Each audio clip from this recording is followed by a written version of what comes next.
Olá, pessoal, como é que vocês estão? Espero que estejam todos bem.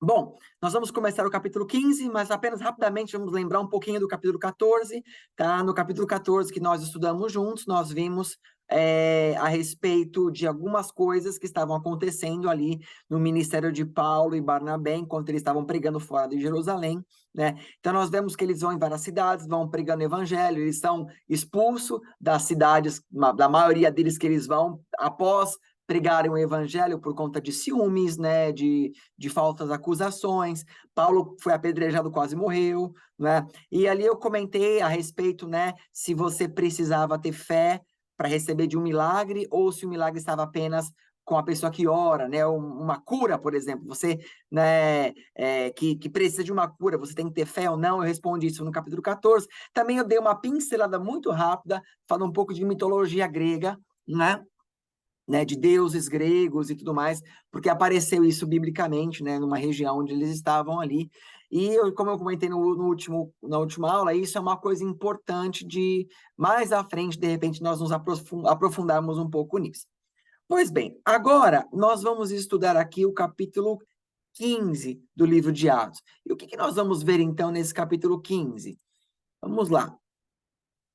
Capítulo 15, pessoal. Nós vamos estudar o capítulo, amém?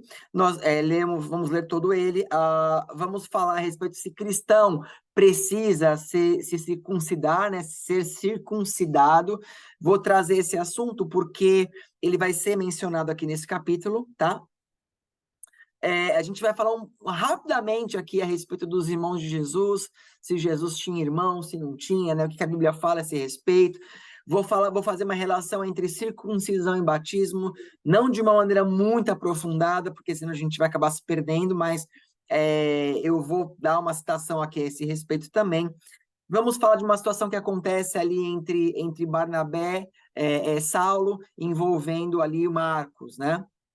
E no final eu faço uma reflexão e um fechamento do capítulo. Apenas para comentar, pessoal, eu acredito que essa aula, de repente, vai ser um pouco mais longa do que o normal. Talvez vamos chegar próximo a 1 hora, acredito eu, por conta dos vários assuntos que nós vamos tratar nesse capítulo, porque estão embutidos nesse capítulo e são importantes para o nosso estudo. Tudo bem, pessoal? Então, sem mais delongas, aqui, né? Sem mais delongas, vamos começar aqui.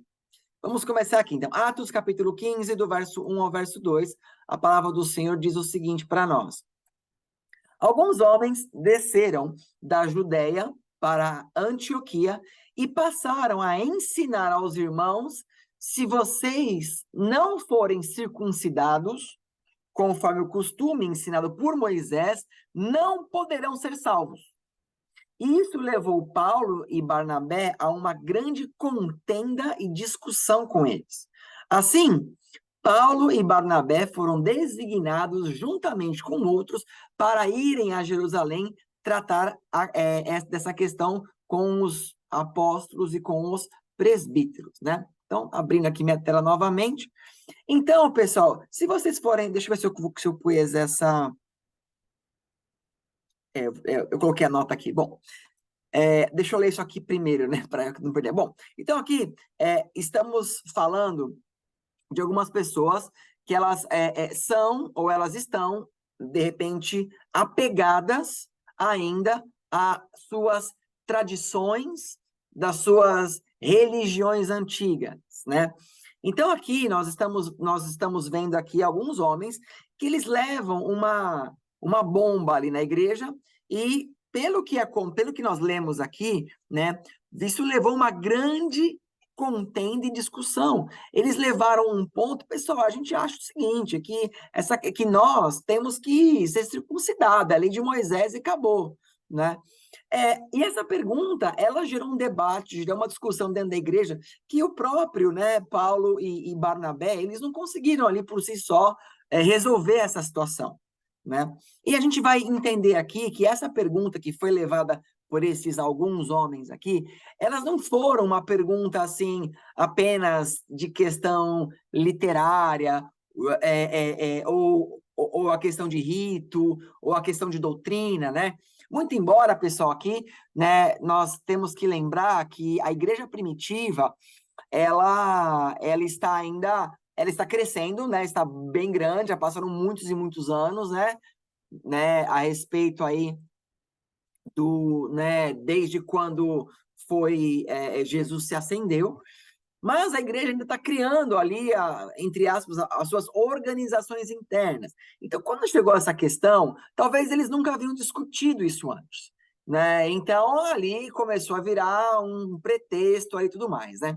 Agora, por conta dessa questão, pessoal, foi que chegou o momento de, então, Paulo e Barnabé voltarem para Jerusalém. Então, eu pus essa nota aqui, ó.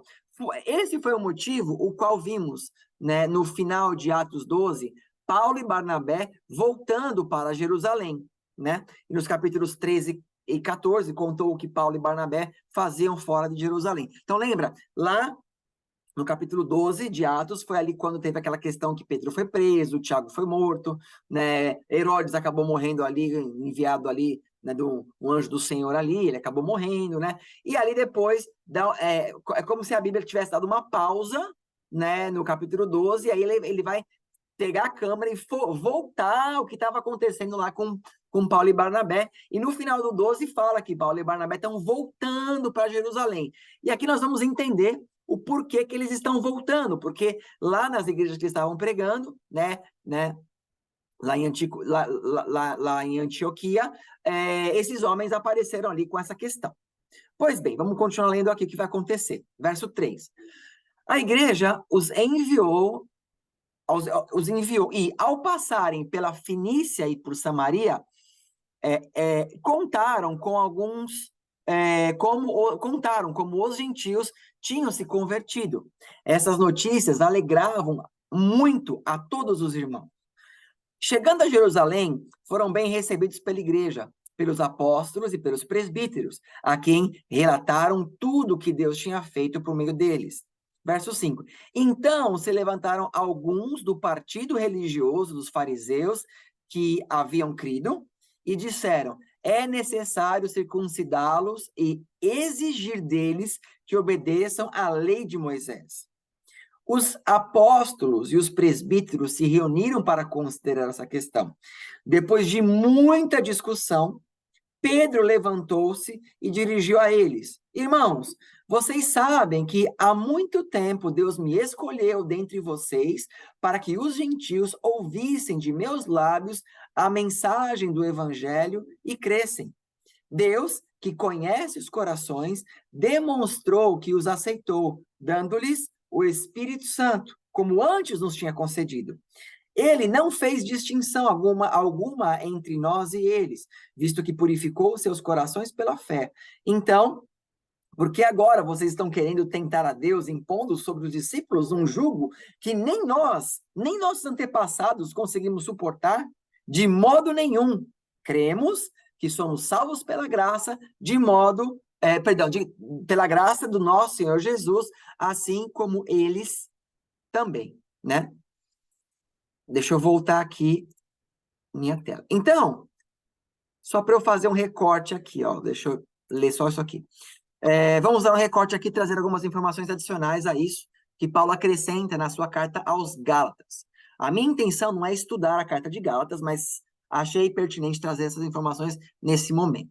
Tá, eu já vou ler aqui o que se vai falar em Gálatas, mas o nosso ponto aqui, pessoal, rapidamente, é o seguinte, de novo, a igreja, ela está crescendo, né? Então, ali está acontecendo uma situação. Uma situação entrou ali na igreja, alguém questionando, homens questionando se não tinham que ser circuncidados os novos cristãos.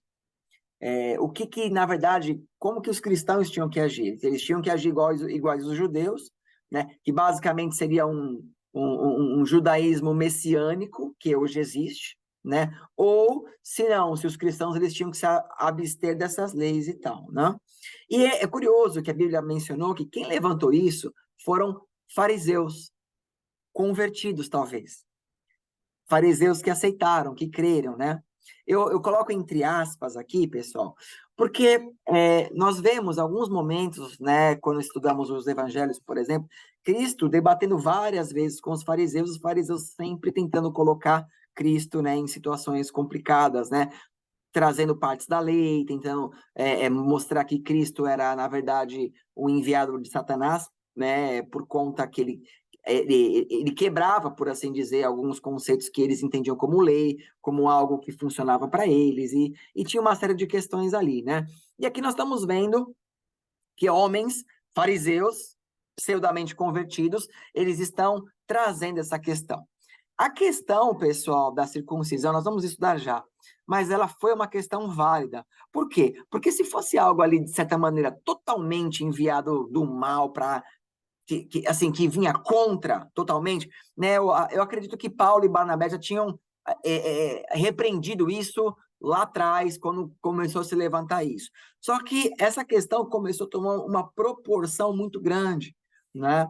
E como, né, Paulo e Barnabé não podiam decidir isso por si só, isso chegou aos apóstolos, que nós vimos, que teve uma grande discussão até que Pedro, então, ali, ele vai se levantar. Só que eu vou dar um recorte aqui para acrescentar uma informação que Paulo fala né, que Paulo ele vai trazer desse momento, só que Paulo vai citar isso em Gálatas, né? Nós não vamos estudar o livro de Gálatas, como eu comentei aqui, tá bom, pessoal? Mas eu vou trazer essas informações porque eu acho que é pertinente. Então, vamos lá. Primeira coisa, né?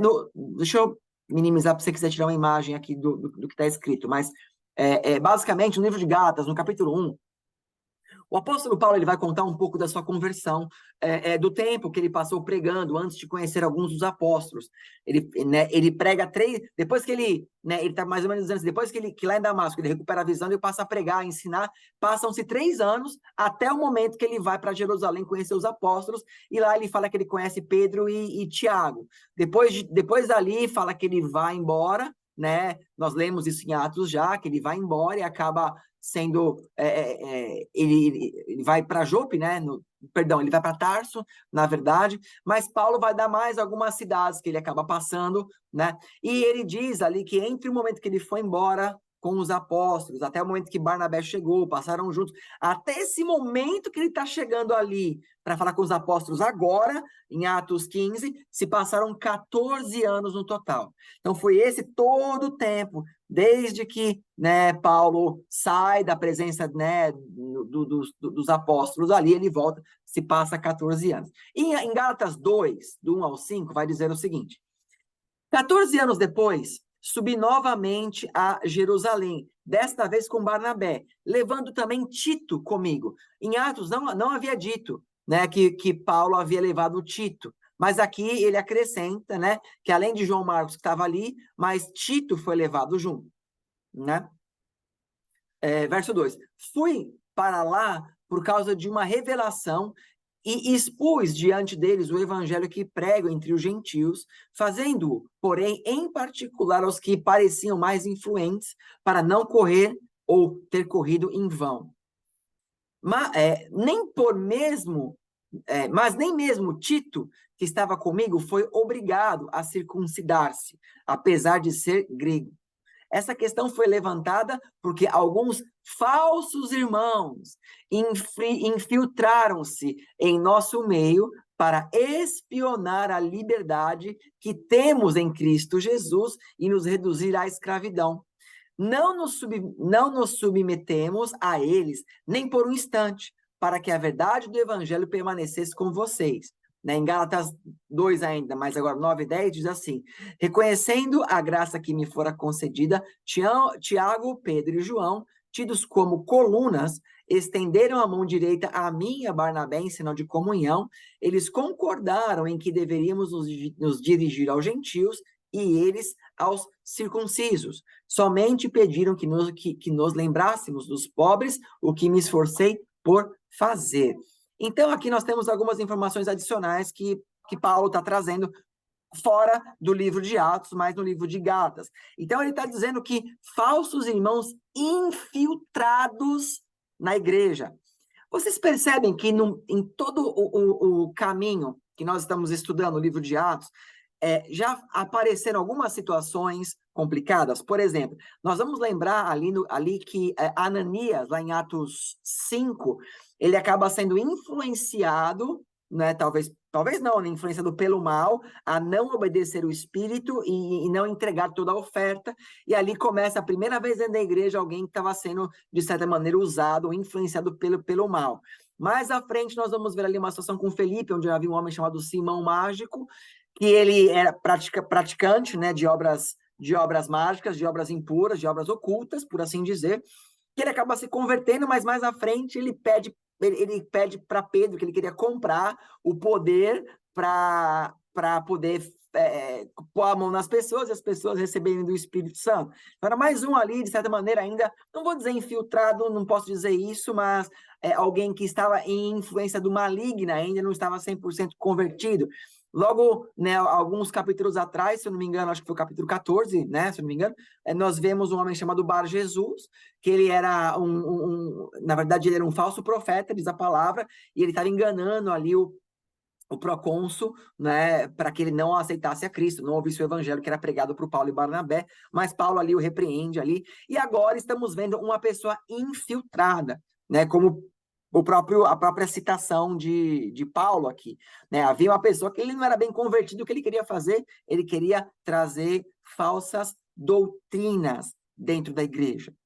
E vou dizer, gente, que isso foi algo muito sério, que vai se estendendo ao todo longo da igreja primitiva, né? Por exemplo, no século II depois de Cristo, começou a acontecer muitas deturpações da palavra, como, por exemplo, um estudo herético de gnosticismo, tirando a divindade de Cristo, entre outros assuntos que eram discutidos ali, tentando trazer influências malignas. Por exemplo, eles acreditavam, eles pregavam que se você quer se aproximar do Criador, você tem que ir contra o Criador. Por exemplo, eles diziam assim, olha, se você quer que Jesus Cristo volte, e Jesus Cristo vai voltar quando o mundo tiver um caos, então nós temos que trazer um caos para que então apresse a vinda do Messias. Olha a heresia. Paulo vai combater isso, né? Eu não lembro se em Atos ele vai estudar, se é em Atos que nós estudamos isso, mas Paulo ele vai combater esse tipo de ensinamento, e nós veremos isso biblicamente, só não lembro se está em Atos agora, me perdoa pela minha falha de memória, tudo bem? Mas estava acontecendo muita coisa, aqui nós temos uma pessoa infiltrada, trazendo ensinamentos para tentar corromper o que Cristo havia deixado para nós. Mas vamos continuar mais um pouquinho, que eu vou continuar explicando aqui. Então, voltando para a palavra aqui, pessoal, agora Atos 15, do 12 a 22, diz o seguinte, ó. Toda a assembleia ficou em silêncio, enquanto ouvia Barnabé e Paulo falando de todos os sinais e maravilhas que, por meio deles, Deus fizera entre os gentios.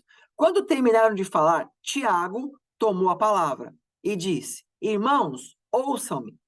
Simão nos expôs como Deus, no princípio, voltou-se para os gentios a fim de reunir dentre as nações um povo para o seu nome. Concordam com isso as palavras dos profetas, conforme está escrito. Depois disso voltarei e reconstruirei a tenda caída de Davi, reedificarei as suas ruínas e a restaurarei, para que o restante dos homens busque o Senhor e todos os gentios sobre os quais tem sido invocado o meu nome, diz o Senhor, que faz todas essas coisas, conhecidas desde os tempos antigos. Verso 19. Portanto, julgo que não devemos pôr dificuldades aos gentios que estão se convertendo a Deus. Pelo contrário, devemos esclarecer a eles, dizendo-lhes que se abstenham de comida contaminada pelos ídolos, da imoralidade sexual, da carne de animais estrangulados e do sangue. Pois, desde os tempos antigos, Moisés é pregado em todas as cidades, sendo lido nas sinagogas todos os sábados. Então, os apóstolos e os presbíteros, com toda a igreja, decidiram escolher alguns dentre eles e enviá-los a Antioquia com Paulo e Barnabé. Escolheram Judas, chamado Barsabás, e Silas, 2 líderes entre os irmãos. Amém, pessoal? Então, deixa eu dar uma pausa aqui, vamos voltar, né, a minha tela aqui. Amém? Então, pessoal, aqui nós estamos vendo algo curioso, né, algo importante. Nós estamos vendo que, depois de uma discussão, né, o apóstolo, na verdade, Tiago, né, ele se levanta aqui, né? Se Tiago é o meio-irmão de Jesus, já vou dar uma, né, uma comentada a esse respeito. Mas ele se levanta aqui e ele vai dar uma embasada naquilo que Pedro havia falado. Apenas por curiosidade, a partir deste momento, nós vamos começar a perceber que Tiago é aquele que mais vai se levantar para falar, e Pedro agora vai começar a ser menos falado, ou menos vezes ele vai se levantar com a voz para toda a igreja, né? Parece que, a partir daqui, parece que quem começa a liderar a igreja, ou ter mais voz, é Tiago e não Pedro mais, tá? Apenas como um comentário. Agora, vamos voltar aqui na tela aqui, e vamos ler algumas coisas. Ó, vemos aqui que Tiago, meu irmão de Jesus, se levanta aqui e corrobora com aquilo que Pedro estava falando anteriormente, né? Acerca dos alimentos, circuncisão, entre outras coisas. Então, os apóstolos pedem que Paulo, Barnabé, Judas, Barsabás e Silas, que seria no futuro um companheiro de Paulo, em suas viagens, anunciem isso. Essa reunião, pessoal, é chamada, né, como Concílio de Jerusalém, tá? Onde teve essa questão aqui. Agora, vem uma pergunta, né? Jesus tinha irmãos? Né? A resposta é sim. Tem vários textos que falam a respeito de irmãos de Jesus. Eu peguei apenas um aqui, onde menciono os nomes deles. Ó, Mateus 13, 55. Não é este o filho do carpinteiro? O nome da sua mãe não é Maria? E não são seus irmãos Tiago, José, Simão e Judas? Então aqui, ó, esse Tiago é o Tiago que estava falando aqui, né?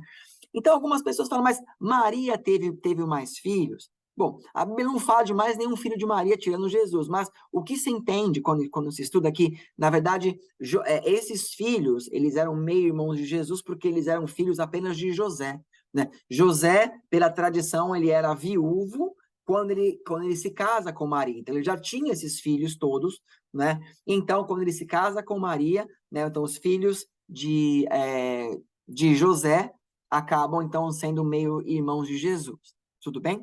Então, isso você encontra fácil numa pesquisa simples, você vai encontrar essas informações. Mas eu só achei interessante trazer aqui, porque que cita o nome de Tiago. No último capítulo que estudamos, no 14, eu falei lá a respeito dos 4 Tiagos que são mencionados na Bíblia, e aqui é um deles, né?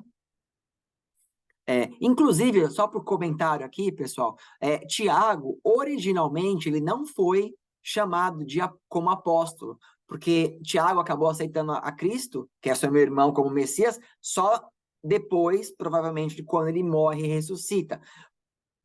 Continuando aqui, né? Agora, esse mesmo Tiago, quando ele está no discurso aqui, né? Ele fala aqui, concordam, ele cita o que Pedro falou, ele fala assim, isso que Pedro falou está escrito. Então, onde ele tirou isso? Escrito aonde?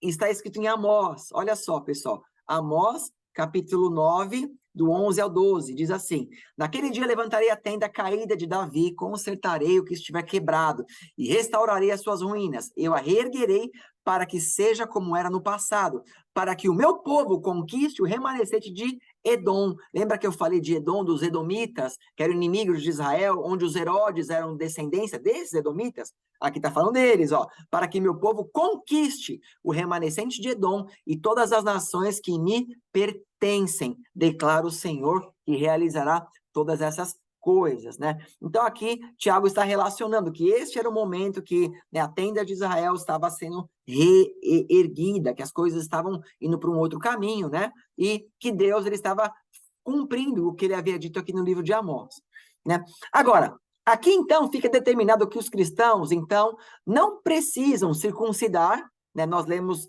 né, o que era necessário, nós lemos, vamos voltar aqui, pessoal, nós lemos aqui em Atos 15, do 19 até o 21, então eles não precisavam circuncidar, porque eles não queriam colocar o peso da lei, né, e também não precisavam comer alguns alimentos, né, os chamados alimentos impuros, que eu comentei isso, quando estudamos lá em Atos 10. Se você tem uma curiosidade, volte lá para Atos 10, reveja a aula, esse trecho, pelo menos, você vai lembrar, eu vou falar a questão dos alimentos impuros, tá? Então, agora, uma coisa é interessante. Pedro, né, ele fala assim, que ele não era justo colocar o peso da lei sobre os cristãos, tendo uma vez já os judeus carregado esse peso e não conseguindo carregar, a não ser se Cristo, né, estivesse com eles e Cristo intercedesse e Cristo fosse, né, o cordeiro ali que tirava os pecados que a lei trazia, algo do tipo, né? Eu não tenho, pessoal, nessa aula como estudar aprofundadamente a questão da lei, por que a lei era pesada, por que o judeu seguia tantas coisas e tal, seria um estudo à parte. Um dia, quem sabe, né? Dentre muitos estudos que eu estou prometendo para vocês, né, que a gente está comentando nas aulas que a gente poderia fazer, esse seria mais um deles, porque eu não tenho como fazer hoje aqui, que vai ficar muito extenso. Mas, ao menos, eu vou falar um pouco da circuncisão com vocês de uma forma não tão profunda, mas para que você entenda um pouco a respeito disso, tá? Então, vamos lá. Primeira coisa, antes de eu abrir aqui isso aqui, o que é a circuncisão? O que é se circuncidar, pessoal? Bom, se você der uma pesquisada rápida, se caso você não sabe o que é circuncisão, circuncisão é aquela retirada daquela pele chamada de prepúcio, né? Que cobre ali a glande penial, né? Aquela pele que cobre, né? Aquilo é o prepúcio. Então, quando você circuncida, você retira aquela pele, né? Isso é circuncisão. Agora, curioso, falando disso, que lá em Gênesis 17, do 10 ao 11, nós vemos o seguinte texto. Olha só. Esta é a minha aliança com você e com os seus descendentes, aliança que terá que ser guardada. Todos os do sexo masculino entre vocês serão circuncidados na carne. Terão que fazer essa marca, que será o sinal da aliança entre mim e vocês. Aqui é Deus falando com Abraão, falando que todo homem deve, quando nascesse, no oitavo dia, não sei se lemos esse texto aqui, o oitavo dia, não está aqui, não está nesse texto, eu não trouxe, mas tem outro texto que vai falar que ao oitavo dia, né, todo menino tinha que ser circuncidado. Inclusive, Jesus Cristo foi circuncidado porque era judeu. Então, todo judeu, essa circuncisão, essa marca, né, era uma marca que, para Deus, era o que ele havia pedido como aliança, né? Então, quem tinha essa marca, essa circuncisão, significava que tinha uma aliança com Deus, né? Alguns perguntam, por que era uma circuncisão? Por que foi essa marca que Deus pediu? Olha, teria que ter um estudo mais aprofundado, mas eu posso dar alguns porquês. Primeiro, porque a circuncisão, ela fica num órgão que fica escondido, é algo íntimo, é uma intimidade, né? Somente quem tem sabe, né? Não é uma coisa que você fica, né, mostrando, por assim dizer, né? Então, talvez esse seria um motivo. Um outro motivo é porque Deus abomina o adultério. Entenda adultério não apenas o ato de uma pessoa casada ter relação com outra pessoa, assim traindo o seu cônjuge. Não apenas isso, mas o adultério, ele na verdade, ele é quando existe uma quebra de aliança, uma quebra de contrato. Isso é o adultério, e Deus abomina isso, né? E como, né, humanamente falando, o maior contrato que tem é o casamento, segundo a lei de Deus, porque o casamento constitui a família. Então, ali seria, né, ele corta, ele pede para cortar aquela parte, porque ali você estaria selando uma aliança de uma maneira figurada, por assim dizer, né? Mas teriam muitos outros porquês que eu não tenho como entrar aqui, se a gente vai fugir da aula, pessoal. Mas, enfim, Deus pede essa marca. Agora, como que Paulo, né, depois que ele recebeu ali a direção dos apóstolos em concordância, como que ele acaba indo, o que ele vai acabar ensinando a esse respeito, né, para as pessoas que são gentias? Olha o que diz em Romanos 2, do 25 ao 29, ó. A circuncisão tem valor se você obedece à lei, mas se você desobedece à lei, a sua circuncisão já se tornou incircuncisão. Então, primeiramente aqui, o que Paulo está dizendo, pessoal? Paulo está dizendo o seguinte, olha, se você se circuncidou na carne, cortou ali aquela pelezinha e fez, beleza, ela só vale se você cumprir todos os mandamentos sem errar nunca. Se você não peca, você não desvia de nada, então ela vale, né? Ele está dizendo, mas se você fazer uma coisa errada, isso já não vale mais. Aquela circuncisão não vale mais nada, né? E ele continua, se aqueles que não são circuncidados obedecem aos preceitos da lei, não serão eles considerados circuncidados? Quer dizer, então ele continua aqui, vamos lá, verso 27. Aquele que não é circuncidado fisicamente, mas obedece à lei, condenará você que, tendo a lei escrita e a circuncisão, é transgressor da lei. O que ele está dizendo é o seguinte, ele está dizendo o seguinte, olha, aquele que não é circuncidado na carne, mas obedece à lei, ele tem autoridade espiritual, porque ele tem aliança com Deus.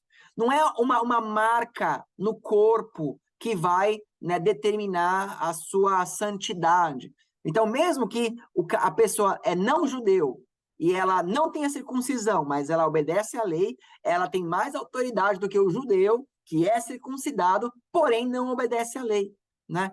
Então, na verdade, a grande questão é que a questão da circuncisão, ela valeria se o povo obedecesse à lei. Mas o povo passa a não conseguir obedecer à lei, então ela passa a não ter mais valor, né? Porque se fosse assim, seria simples. Então, mais ou menos assim, o homem que é circuncidado, não, eu tenho aliança com Deus. Aí ele vai, ele peca, ele mata, ele rouba, ele faz um monte de coisa. E no final ele vai para o céu porque ele tem uma marca ali, né, no corpo, né? Então, era mais ou menos assim que o judeu ele estava entendendo que ele estava fazendo. Não, eu sou separado, eu sou filho de Abraão, eu tenho a circuncisão. Ou era a mesma coisa quando eles sacrificavam animais, né? Levavam o animal para sacrificar no templo, para que o pecado que a pessoa tinha fosse expiado. Então, o camarada ia lá, adulterava, aí ele pensava, agora eu vou pegar meu animal, vou lá sacrificar, porque eu vou pagar esse pecado aqui. E tá tudo certo. Eu tenho a circuncisão, né? E só que, então, isso acabou virando algo assim, que foi deturpado, por assim dizer, né? E Deus, ele vai anular isso com a vinda de Cristo. Mas continua, verso 28. Não é judeu quem é o apenas exteriormente.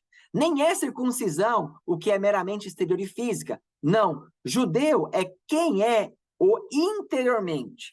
E circuncisão é operada no coração pelo Espírito e não pela lei escrita. Para estes, o louvor não provém dos homens, mas de Deus. Amém? Esses dois últimos versos, pessoal, eles são um verso de uma discussão, até parar aqui para você me ver rápido, eles são dois versos de uma discussão muito grande teológica. Por quê? Porque a palavra de Deus, quando eu vou dar um resumo muito simples, muito rápido, tá? Não quero me estender, mas só para você, de repente, quiser fazer as suas pesquisas. Mas a palavra do Senhor nos ensina que nós somos enxertados na videira, né? Quer dizer, na figueira, na verdade, né? Enfim, nós somos enxertados. Quer dizer, o que isso significa? Significa que nós fomos recebidos como filhos, colocados, né, por conta que o judeu desprezou a Cristo, por assim dizer, desprezou ao Messias. Então, essa salvação se estendeu a todos os gentios. Eu creio que Deus já tinha um plano para o planeta inteiro, independente dos judeus. Mas uma vez que os judeus não quiseram, né, e talvez eram judeus que tinham que ter aceitado e passado a pregar o evangelho de uma maneira diferente, mas não aconteceu. Então, nós somos inseridos, tá? Então, na verdade, muitos estudiosos, eles entendem que esse verso que Paulo está falando aqui não é o judeu que é por fora, mas é aquele que é interiormente. Eles entendem no estudo que todo aquele que aceitou a Cristo, ele passou a ser um judeu, né, dessa nova Jerusalém espiritual. É o que muitos se entendem, né? Por quê? Porque fala que nós todos estaremos um dia, né, nessa nova Jerusalém, né, onde estará esse povo, meu povo escolhido, né? O povo escolhido do Senhor chama que é o povo judeu, é o povo escolhido, mas fala que, né, todo aquele que tem o Senhor dentro dele, ele então passa a ser espiritualmente considerado como judeu. É por isso, por exemplo, que é escrito que todas as promessas de Abraão, eles estão estendidas a todos os povos, né? E não somente aos judeus da nação de Israel física que nós vivemos. Então, esse texto, para muitos, né, ele acaba dizendo esse respeito, né? Que, na verdade, todos nós, não fisicamente como nação, somos brasileiros, americanos, italianos, alemães e tudo mais, mas espiritualmente todo aquele que aceita Cristo, ele passa então a ser judeu e ter direito a todas as promessas, né, que foi feito para aquele povo, tá bom? Isso é um outro estudo, mas fica aí para você entender. O que mais que Paulo fala? Olha só, em Colossenses 2, do 11 ao 13, fala assim: nele também vocês foram circuncidados, mas não com uma circuncisão feita por mãos humanas, mas com a circuncisão feita por Cristo, que é o despojar do corpo da carne.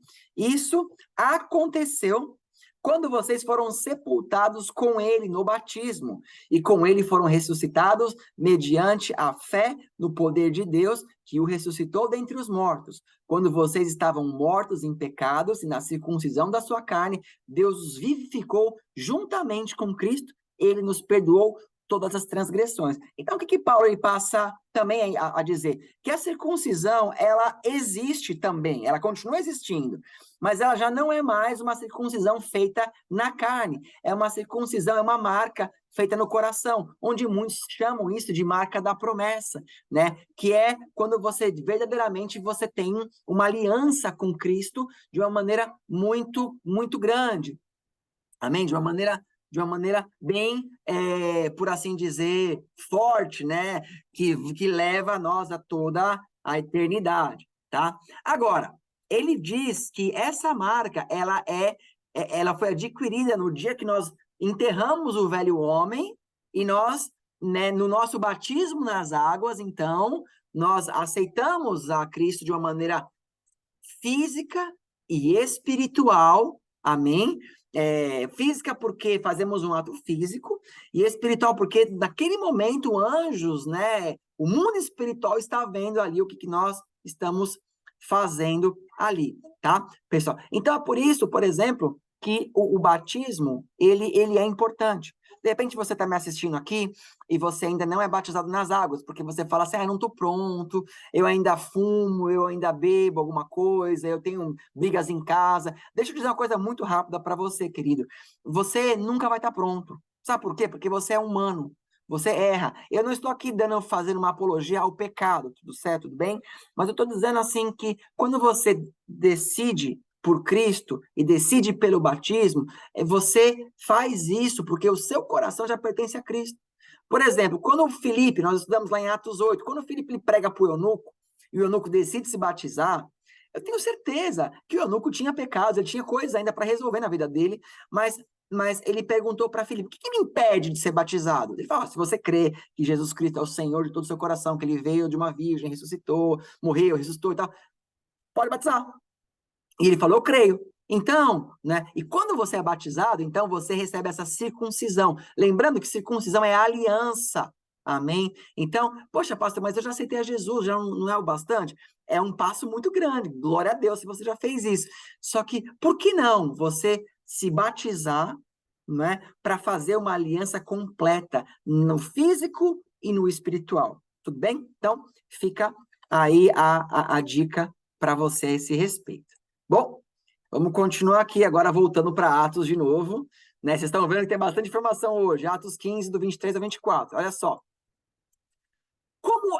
Com eles enviaram a seguinte carta: os irmãos, apóstolos e presbíteros, os cristãos gentios que estão em Antioquia, na Síria e na Cilícia, saudações. Soubemos que alguns saíram do nosso meio sem autorização e os perturbam, transtornando suas mentes com o que disseram, né?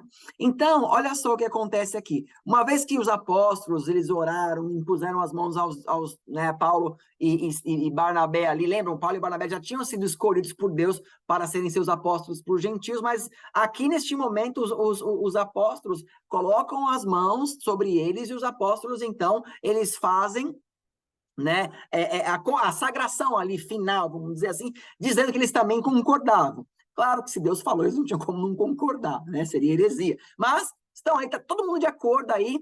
Paulo e Barnabé, junto com aqueles outros irmãos, eles vão, né, pregar, eles vão ensinar o correto agora. Só que o curioso é que aqui está dizendo que essas pessoas que estavam ensinando essas coisas, estavam indo de igreja em igreja ensinando essa situação, eles nunca se alinharam com os apóstolos se deveriam fazer isso.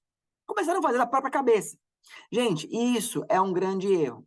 Então, muitas vezes eu escuto, deixa eu cortar aqui de novo a tela. Muitas vezes eu escuto e vejo, né, de discípulos que falam assim, não, né, não falei com o meu líder porque Deus falou comigo, não falei com o pastor porque Deus falou comigo, né, eu acho engraçado, eu tenho medo dessas pessoas que tudo, né, toda hora Deus falou comigo, Deus falou comigo, Deus falou comigo, Deus falou comigo, né, engraçado, você tá vendo comigo no livro de Atos, que Deus, ele revelava-se, assim, aos apóstolos, né, Pedro teve experiências com Deus, né, próprio Paulo, enfim, mas não era toda hora que ele relata, então Deus apareceu, então Deus, então Deus, então Deus.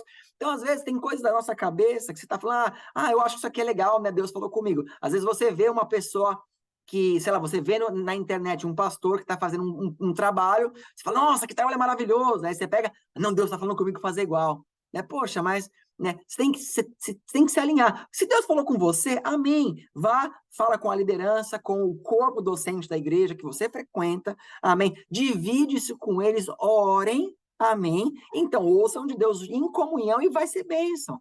Amém? Então, cuidado, né? Às vezes em você fazer alguma coisa que você acredita que é o correto, porém, você não está alinhado com as doutrinas de serviço da sua igreja, não está alinhado com os seus líderes, né? Poxa, pastor, mas e se Deus realmente falou e meus líderes da minha igreja não querem fazer? Olha, se isso de fato acontecer, Deus ele vai te dar o caminho como você vai fazer isso. Amém? Deus ele vai movimentar alguma coisa, ele vai abrir oportunidades, que ele vai trabalhar no seu coração de uma maneira que tudo seja abençoado, porque quando Deus opera, não tem que ter contendas, amém? Quando Deus opera, a luz, a graça, né? As coisas vão acontecendo. Então, continuando aqui, vamos lá. Atos 15, do 25 ao 35, continuando aqui a história. Assim, né? Assim concordamos todos em escolher alguns homens e enviá-los a vocês com nossos amados irmãos Paulo e Barnabé. Homens que têm arriscado a vida pelo nome do nosso Senhor Jesus Cristo. Portanto, estamos enviando Judas e Silas para confirmarem verbalmente o que estamos escrevendo, né? Silas foi um grande companheiro de Paulo nas suas viagens, né? Pareceu bem ao Espírito Santo, no verso 28, pareceu bem ao Espírito Santo e a nós não impor a vocês nada além das seguintes exigências necessárias. Percebam aqui, ó, antes de eu ler, pareceu bem ao Espírito Santo. Eles não chegaram e decidiram, vamos lá, é nós. Não, eles oraram e o Espírito deu paz a eles. Então, o que o Espírito disse aos novos cristãos? Para que eles se abstenham de comidas sacrificadas a ídolos, não comam coisa sacrificada, né, a ídolos, né, do sangue, da carne de animais estrangulados e da imoralidade sexual. Vocês farão bem em evitar essas coisas, que tudo lhes vá bem. Uma vez despedidos, os homens desceram para Antioquia, onde reuniram a igreja e entregaram a carta. Os irmãos a leram e se alegraram com a animadora mensagem. Judas e Silas, que eram profetas, encorajaram e fortaleceram os irmãos com muitas palavras. Tendo passado algum tempo ali, foram despedidos pelos irmãos com a bênção da paz para voltarem aos que os lhe tinham enviado. Mas Silas decidiu ficar ali, né? Mas Paulo e Barnabé permaneceram em Antioquia, onde, com muitos outros, ensinavam e pregavam a palavra do Senhor, né? Então, nós só rapidamente aqui, né, dar uma pausa aqui. Então, nós vimos ali que eles vão entregar ali a mensagem, né, para as pessoas, eles se alegram. Por quê? Porque acabou a confusão. Porque acabou, diz que me diz, acabou, o é assim, ou o é assado, né? É dessa maneira, ou não é dessa maneira, né? Então, algumas coisas aqui nós estamos vendo que vão acontecendo aqui. Mas nós vamos ver agora que após esse momento, pessoal, vai acontecer um fato chato, por assim dizer, né? Vamos lá. Que já é outro assunto aqui, né? Acabou aquele assunto da fofoca, né, da circuncisão. Agora é um outro assunto. Verso 36, né? Na verdade, agora vai ser o final do capítulo 15, tá? Vamos ler os últimos versos e vamos estudá-los e finalizar a aula, né? Algum tempo depois, Paulo disse a Barnabé, voltemos para visitar os irmãos em todas as cidades onde pregamos a palavra do Senhor para ver como estão indo. Barnabé queria levar João, também chamado Marcos. Lembra de João Marcos? Né? Mas Paulo não achava prudente levá-lo, pois ele, abandonando-os na Panfilha, não permanecera com eles no trabalho. Tiveram um desentendimento tão sério que se separaram. Barnabé, levando consigo Marcos, navegou para o Chipre. Mas Paulo escolheu Silas e partiu, encomendado pelos irmãos à graça do Senhor. Passou então pela Síria e pela Cilícia, fortalecendo as igrejas, né? Então aqui, pessoal, rapidamente nós estamos vendo que houve um desentendimento aqui, né, entre os irmãos, né, entre Paulo e Barnabé, né? Então, por que teve esse desentendimento, né? Primeiro, vamos lembrar quem é o Marcos, né, pessoal? Primeiramente, de novo, Marcos, ele é filho daquela Maria que abriu a casa para que a igreja se reunisse. A igreja que se reuniu na casa dela era naquele momento aquela igreja que estava orando, né, pela vida de Pedro, que estava preso, lembram disso? Né, e se reuniu na casa dela. A mãe de Marcos é aquela mulher, né? E se nós vamos lembrar, né, João Marcos, ele se torna, na verdade, companheiro de Barnabé em Atos 12, 25. Porém, teve um momento, que vou ler daqui a pouquinho, teve um momento ali que eles, né, na verdade, João Marcos, ele vai embora e deixa Barnabé e Paulo na mão, por assim dizer. Não vou dizer que ele se desviou, de repente ele teve dificuldade, de repente ele achou que era muito pesado o ministério, era muito difícil, e ele abriu mão, né? Só que a gente vê que, Paulo, ele ficou magoado, né? Quer dizer, teve um desentendimento entre irmãos? Teve, gente, né? Desentendimento, ele acontece, né? Não tem jeito. Agora, apenas como uma pausa aqui, né? Então, algumas pessoas, né, talvez vendo essa situação, vão dizer assim: nossa, com certeza é o diabo que agiu ali, foi o diabo que agiu entre os dois para ter contenda, né? Porque brigaram, né? Isso é do diabo e tal, não sei o quê, né? Mas a gente não vai ver no texto que Deus condenou nenhum lado, nenhum outro lado. Porque cada um foi para o seu lado, né? Barnabé pegou Marcos e foi para o Chipre, né? E Paulo e Silas foram para outro lado, né? Então, né, na verdade, aqui, pessoal, vai ser o último momento que nós vamos ter essa menção de Barnabé aqui, né, no livro de Atos. Vai ter alguma coisa em alguma das cartas de Paulo mais na frente que vai dizer que Barnabé ficou ali no Chipre, né, sendo pastor ali, liderando aquela igreja segundo a tradição, tá? Mas, contudo, às vezes acontecem, né, divergências de pensamentos. Isso acontece na igreja, né? O que não pode acontecer é ter um rompimento ao ponto de não ter uma reconciliação, nem nada, né? Mas nós vamos ver que né, Paulo e Barnabé, eles né, não vai ser mais citado aqui, mas eles com certeza, né, tinham os seus, né, os seus relacionamentos, eles se encontraram de novo, né, e tal, né? E também nós estamos vendo aqui, gente, que Paulo, ele ainda é um pouco imaturo, percebem ainda? Embora ele fez tudo isso, só que o coração dele ainda estava sendo trabalhado, ele ainda não conseguia perdoar algumas coisas, ele tinha dificuldade. Assim como talvez você tenha dificuldade em algumas coisas, né? Então, não estamos aqui condenando a dificuldade. Só que nós vamos ver como que essa história vai se desenrolar. O que vai acontecer entre, então, Marcos e Paulo, pessoal? Vamos lá voltar aqui para a nossa apresentação aqui. Vamos trazer algumas curiosidades primeiro aqui, ó. Em Colossenses, capítulo 4, verso 10, diz assim: Aristarco, meu companheiro de prisão, envia-lhe saudações, bem como Marcos, primo de Barnabé. Vocês receberam instruções a respeito de Marcos, e se ele for visitá-los, recebam-no. Percebem aqui, né? Paulo, em um momento, ele vai estar preso, e quem está preso com ele? Marcos, né? Eles estão caminhando de novo juntos. E aqui é curioso, porque né, fala que Marcos é primo de Barnabé, né? Na versão NVI, chama ele de primo, e na versão, né, Almeida Corrigida e Fiel, chama ele de sobrinho, né? Mas a palavra original, nossa, escrevi errado, em original em grego, é anepsios, né? Que significa parente ou primo, né? Agora, contudo, né, isso não importa muito, mas a questão é que Marcos tinha algum grau de parentesco ali com Barnabé, apenas como curiosidade. Mas, né, então vamos lembrar, por que Paulo tinha essa dificuldade com Barnabé? Porque lá em Atos 13, né, fala que, né, João, que é o João Marcos, os deixou ali, ele foi embora quando eles estavam passando ali, né, como eles estavam pregando, estavam numa batalha ali, João achou que era demais. Imagina, talvez ele viu ali Paulo ser apedrejado, viu a perseguição e falou: o quê, gente? Vocês são malucos, eu tô fora, para mim não dá, eu não aguento, para mim é muito ainda. Ele foi embora, e aí, naquele momento, Paulo ficou magoado, o cara me abandonou, já se viu e tal. Mas mais na frente, lá em Colossenses, já muitos anos depois disso, nós vemos que Marcos, né, ele acaba voltando a andar com Paulo, né? Então, ele acaba voltando a andar com Paulo. Agora, e lá na frente, né? O que vai acontecer aqui, né? Olha só. Bom, nós lemos de novo, né?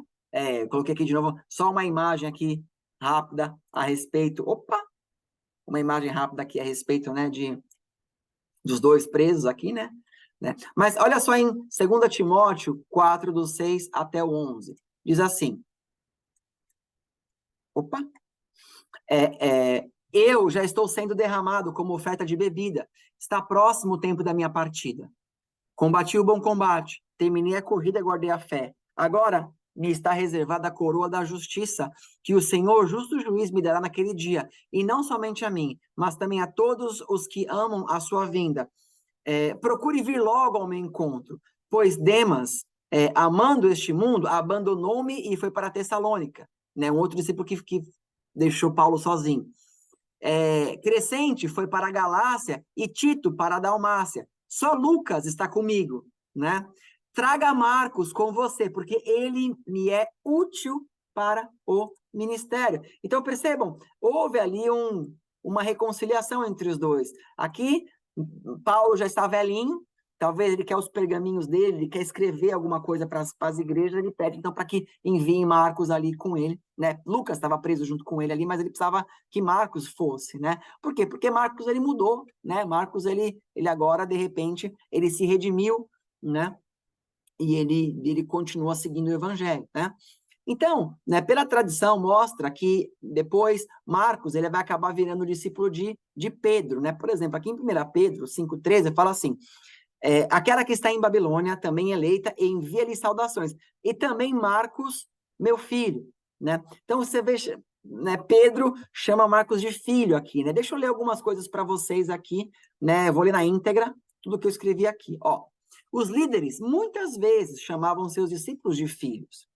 Papias, depois eu falo quem é Papias, no detalhe, mas Papias disse que Marcos descreveu os ensinamentos de Pedro. O bispo Papias de Hierápolis, né, 60 a 130 depois de Cristo, repetiu o testemunho dos antigos presbíteros, discípulos dos apóstolos, que afirmaram que Marcos escreveu o seu evangelho em Roma ao escrever a pregação de Pedro, né? Livro da história eclesiástica, segundo capítulo, né?